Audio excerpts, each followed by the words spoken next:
মালদা জেলা ক্রীড়া সংস্থার আহ্বানে বিভিন্ন কর্মসূচিতে যোগ দিতে জেলা সফরে ভারতীয় ক্রিকেট দলের প্রাক্তন অধিনায়ক সৌরভ গাঙ্গুলি। বৃহস্পতিবার সকাল 10:30 নাগাদ বন্দে ভারতে চেপে কলকাতা থেকে মালদায় পৌঁছন প্রাক্তন অধিনায়ক। মালদা রেল স্টেশনে তাকে স্বাগত জানাতে উপস্থিত ছিলেন ইংরেজবাজার পৌরসভার চেয়ারম্যান তথা মালদা জেলা ক্রীড়া সংস্থার সাধারণ সম্পাদক কৃষ্ণেন্দু নারায়ণ চৌধুরী সহ অন্যান্য কাউন্সিলর, প্রাক্তন ও বর্তমান খেলোয়াড়রা। এদিন সারাদিন ধরে রয়েছে বিভিন্ন কর্মসূচি। জন্মদিনে সচিনকে শুভেচ্ছা মহারাজের।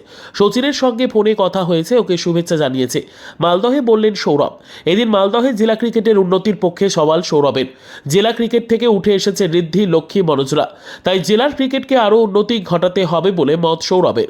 মালদহে আজ প্রথমবার প্রাক্তন ভারত অধিনায়ক সৌরভ গঙ্গোপাধ্যায় জেলা ক্রীড়া সংস্থার মাঠে জগমোহন ডালমিয়া কভার ক্রিকেট সেন্টারের উদ্বোধনে হাজির সৌরভ। উদ্বোধনের পর পিচে ব্যাট হাতে নেমেও পড়েন তিনি। সৌরভকে ঘিরে উৎসাহ উচ্ছ্বাস খুদে খেলোয়াড় থেকে ক্রীড়াপ্রেমীদের। অটোগ্রাফ নেওয়ার হুড়োহুড়ি। মালদা ক্লাবে গিয়ে খুদে ক্রিকেটারদের সঙ্গে কথা বলেন এবং খেলার পরিবেশ খতিয়ে দেখেন। মহারাজকে ক্লাবের পক্ষ থেকে সংবর্ধনা দেওয়া হয়। আজ দিনভর একাধিক অনুষ্ঠান সৌরভের। অনেক ভালোবাসা, অনেক ছোট ছোট প্লেয়ার আছে, ছোট ছোট যারা সব খেলার জামা কাপড় পরে আছে।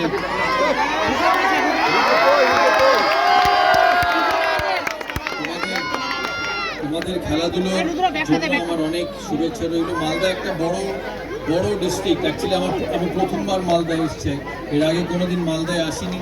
তাই আমি যখন ট্রেনে নেবে এই সমস্ত মালদা শহরের ভেতর দিয়ে আসছিলাম, কৃষ্ণদাকে জিজ্ঞেস করছিলাম যে মালদা শহর এত বড় শহর, এখানে আমার একজন বন্ধু বললো যে এখানে জায়গার দাম কলকাতার কাছাকাছি প্রায়। হ্যাঁ, কলকাতার কাছাকাছি প্রায়। এত সুন্দর এই স্টেডিয়াম, এখানে ফুটবল ক্রিকেট দুটোই খেলা হয়। তোমরা এই ফেসিলিটি ভালো করে ইউজ করবে, কারণ ক্রিকেট অ্যাসোসিয়েশন অফ বেঙ্গল যে এই কোচিং সেন্টারটি, ছোট্ট ক্রিকেট একাডেমিটি তৈরি করার জন্য সাহায্য করেছিল 2017-18 সাল থেকে। ক্রিকেট অ্যাসোসিয়েশন অফ বেঙ্গলের তত্ত্বাবধানে অনেক ফেসিলিটি পাওয়া হয় ডিস্ট্রিক্টে। তোমরা সেই ফেসিলিটিটাকে ব্যবহার করবে আর খেলাধুলো যাতে তোমাদের এগিয়ে নিয়ে যেতে পারো সেটা দেখবে।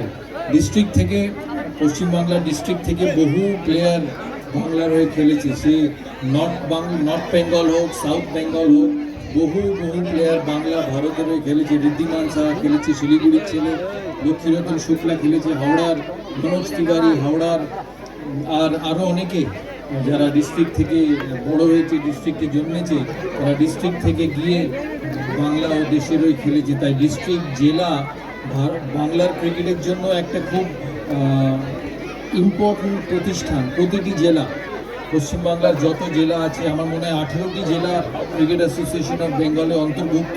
সেই 18টি জেলা বাংলার ক্রিকেটকে এগিয়ে নিয়ে যাওয়ার জন্য আর খেলোয়াড় তৈরির জন্য খুব গুরুত্বপূর্ণ ভূমিকা পালন করে। ব্যুরো রিপোর্ট, উত্তর বাংলা সংবাদ।